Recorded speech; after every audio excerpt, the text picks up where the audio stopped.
ปะทะกะทาธรรมเรื่องความดีของคนเจริญพรทานสาธุชนพุทธบริษัททั้งหลายบัดนี้ถึงเวลาการพังปาฐกถาธรรมอันเป็นหลักธรรมสอนทางพระพุทธศาสนาแล้วขอทานทั้งหลายจงตั้งอกตั้งใจฟังด้วยดีเพื่อให้ได้ประโยชน์อันเกิดขึ้นจากการฟังตามสมควรแก่เวลาณโอกาสนี้อาตมาภาพจะได้ปาฐกถาวาด้วยเรื่องความดีของคนขอทานทั้งหลายจงตั้งใจฟังได้แล้วบัดนี้คำว่าความดีของคนได้แก่ผลงานคุณค่าและคุณธรรมที่เกิดขึ้นจากการเหตุดี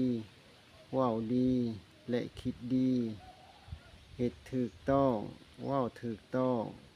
และคิดถูกต้องตามหลักศีลธรรมฮีดคองประเพณีและวัฒนธรรมอันดีงามนั่นเองความดีของคนเฮานั่นมีหลายอย่างหลายประการแต่เมื่อกล่าวโดยประเภท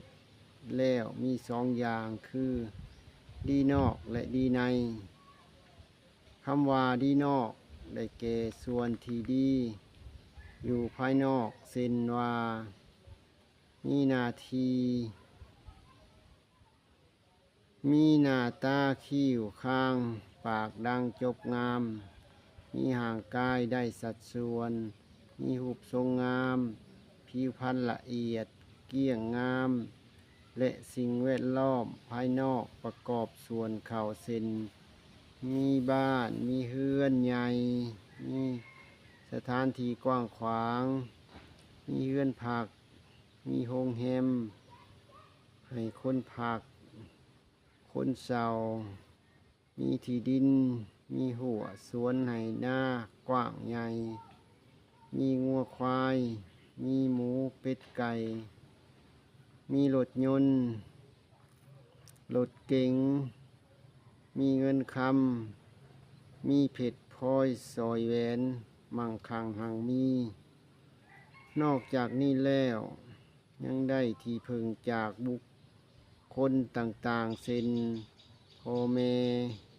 เจ้านายสวยอุปการะสนับสนุนอุ้มสู้และญาติมิตรสวยเหลือเกื้อกูลเหล่านี้เรียกว่า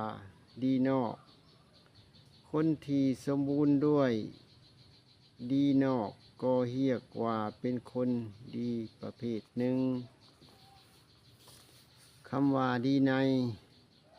ได้แก่ดีส่วนข้างในเส้นมีวิชาความรู้ความฉลาดความสามารถความชำนาญความเชี่ยวชาญและมีศิลปะวิทยาการต่างๆพร้อมทั้งมีความประพฤติดีคือมีนิสัยใจคอสุภาพอ่อนโยนมีความขยันหมั่นเพียรมีความซื่อสัตย์บริสุทธิ์ยุติธรรมความเมตตากรุณาเอื้อเพื่อเผื่อแผ่แก่คนอื่นสังคมและประเทศชาติเหล่านี้เรียกว่าดีในคนที่สมบูรณ์ด้วยดีในก็เรียกว่าเป็นคนดีประเภทหนึ่งดีนอกและดีในเปรียบเทียบน้ำหนักกันแล้วดีในดีกว่าดีนอกทั้งนี้ก็เพราะว่าดีนอกนั่นบ่มั่นคงมีการเปลี่ยนแปลงและเสื่อมสูญไปเป็นต้นว่าความสวยความจบงามมันก็งามได้ชั่วขณะชั่วคู่ชั่วคราวขณะที่ยังเป็นหนุ่มเป็นสาวเท่านั้นหลังจากนั้นมันก็จะเปลี่ยนแปลง ไปสู่ความแก่เฒ่าหน้าตาเนื้อหนังรูปทรงก็จะเหี่ยวแห้งเหี่ยวย่นและน้อยย่อนยานไปตามสภาพของสังขารความสวยงามความจบงามก็หมดไปส่วนวัตถุนอกตัวเส้นเฮือนซานบ้านซองห้องหอเฮือนผักพงงานโรงแรมรถยนต์รถเก๋งมันก่อสำรุดสุดโทรมปีพีไปตามกาลละเวลามันหมดดีไปส่วนเงินคำผิดพลอยสอยแหวนเครื่องประดับย่องต่างๆใส่ไปมันก็หมดไปหรือบางเถื่อก็ถือคนหายสายโจรหลักปุ้นจี้สอโกงแย่งชิงเอาไปมันก็หมดดีไปสร้างมากงัวควายหมูเป็ดไก่ล่มตายไปก็หมดไปมันก็หมดดีพ่อแม่เจ้านายผู้ให้ที่พึ่งสวยอุปการะอุดหนุนญาติมิตรสหายผู้สวยเหลือเกื้อกูลตายไปก่อนก็หมดดีไปส่วนดีในนั่นก็หมดไปเหมือนดีนอกสิ้นวิชาความรู้ความฉลาดความสามารถประสบการณ์ส่วนดีได้นั่นบ่หมดไปเหมือนกับดีนอกนะเป็นว่าความรู้ความฉลาดความสามารถประสบการณ์และสิ่งละศิลปวิทยาการต่างๆที่ได้ศึกษาเรียนและฝึกฝนอบรมให้สำนิสำนาญจนเป็นคุณสมบัติติดตัวและก็จะติดตามตัวไปตลอดกาลบ่สูญหายเหมือนดีนอกจะไปที่ใดก็ติดตามไปทุกสถานที่และสวยให้ประกอบธุรกิจการงานเลี้ยงชีวิตสำเร็จตามกำลังของวิชาการ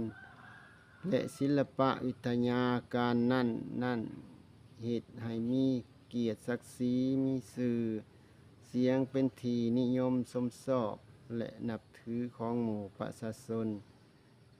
นอกจากนั้นประชาชนสังคมและประเทศชาติยังได้พึ่งพาอาศัยไปจนวันตายโดยเฉพาะสังคมยุคปัจจุบันคนที่มีความรู้ความสามารถมีทักษะมีประสบการณ์สูงรอบด้านยอมเป็นที่นิยมชมชอบต้องการของนักการเมืองนักปกครองนักบริหารนักธุรกิจและนักพัฒนาทั้งหลายเพราะเป็นคนทันการทันโลกส่วนคนที่ด้อยการศึกษามีวิชาความรู้ต่ำมีความสามารถและประสบการณ์ต่ำก็มักจะเสียเปรียบกับคนที่มีความรู้ความสามารถและมีประสบการณ์สูงในทุกด้านด้วยเหตุผลดังกล่าวมานี้ดีในจึงดีกว่าดีนอกและในที่สุดแม้แต่โจรผู้ร้ายก็บ่สามารถจะลักและปล้นจี้เอาไปได้เหมือนดีนอกอีกอย่างดีนอกนั่นถ้าจะไปที่ใดจะเอาติดตัวไปทั้งหมดก็บ่ได้บางอย่างก็เอาไปนำได้บางอย่างก็ไปนำบ่ได้ส่วนที่เอาไปนำได้เส้นเงินคำเพชรพลอยสอยแหวนถ้ามีหลายก็เอาไปนำบ่หมดส่วนที่เอาไปนำได้ก็ยัง ย่านกลัวต่อภัยอันตรายต่างๆ ถ้ารักษาบ่ดีก็มีภัยเกิดขึ้นได้ บางเทื่อถึงกับต้องเสียชีวิตก็มีย้อนทรัพย์สมบัติส่วนดีในนั้นมีอยู่ในตัว โจรผู้ร้ายจะลักหรือปล้นจี้เอาไปบ่ได้ นอกจากเอาไปบ่ได้แล้ว ดีในยังสวยคุ้มครองป้องกัน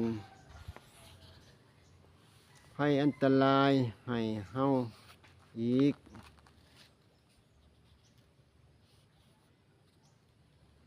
เพราะอาศัยความรู้สามารถ และสติปัญญา เป็นเครื่องคุ้มครองที่ดีเลิศ เมื่อเวลามีภัยก็เอาตัวรอดได้ สรุปแล้วดีนอกสู่ดีในบ่ได้ ถึงอย่างใดก็ตาม คนเฮาถ้าไผมีดีทั้งสองอย่างก็นับว่าเป็นมนุษย์ที่ประเสริฐ เป็นยอดมนุษย์ ถ้ามีแต่ดีนอกก็บ่ประเสริฐ เปรียบเหมือนกับดอกไม้ที่สวยงาม แต่กลิ่นบ่หอม คนก็บ่คอยนิยมชมชอบปานใด แต่ถ้าทั้งสวยงาม และกลิ่นหอมไผๆก็ต้องการอยากได้ อยากเด็ดอยากดมอยากชม และ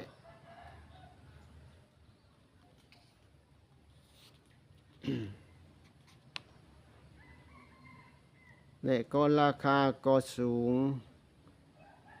จะอย่างใดก็ตามคนเฮาถึงแม่นว่ารูปร่างหน้าตาจะบ่จบบ่งามก็ตาม ขอเพียงแต่นิสัยใจคอดีมีคุณธรรม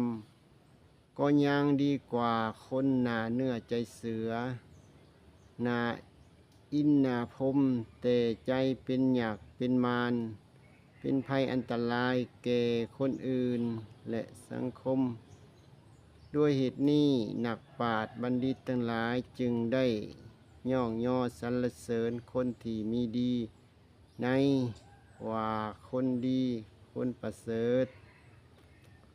เพราะฉะนั้นท่านสาธุชนทั้งหลายจงพยายามสร้างแต่ความดีเอาไว้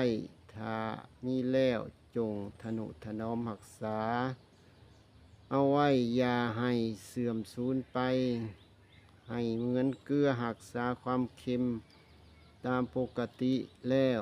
เกลือบ่ว่าจะอยู่ใกล้บนใด จะอยู่ในน้ำหรือเทิงบก จะอยู่ในของสมหวานหวานขมมันก็รักษาความเค็มของมันไว้เสมอ คนเฮาถ้าไผมีคุณความดีแล้วฮู้จักรักษาเอาไว้บ่ให้เสื่อมสูญไปก็จะเป็นมงคลแก่ชีวิตตลอดไป